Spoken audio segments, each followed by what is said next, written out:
আসসালামু আলাইকুম। চায়ের সাথে আমরা যেটা দেখলাম এটাকে কি বলে? নান, তাই না?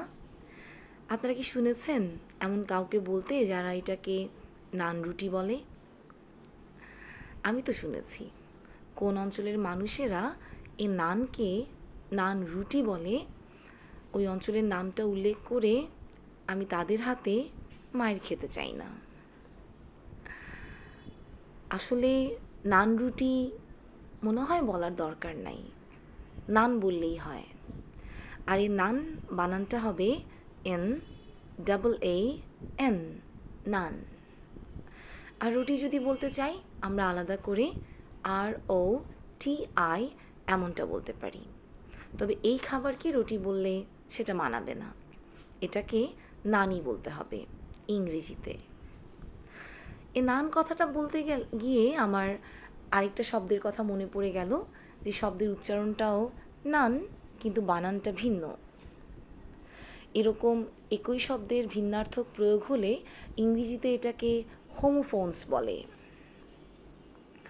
আর একটু আগে যে শব্দটা বললাম NUN, এর নান শব্দের অর্থ হলো সন্ন্যাসিনী, অর্থাৎ যারা মেয়ে সন্ন্যাসী আছে তাদেরকে ইংরেজিতে আমরা নান বলবো, NUN। আর যারা পুরুষ সন্ন্যাসী তাদেরকে কি বলবো? তাদেরকে আমরা মঙ্ক বলবো, MONK। এই ইংরেজি মঙ্ক শব্দের অর্থ হলো সন্ন্যাসী। মঙ্ক এবং নান এ দুটোর মধ্যে মঙ্ক হলো ম্যাসকিউলিন, নান হলো ফেমিনিন। এতটুকু তো আমরা বুঝে গেছি।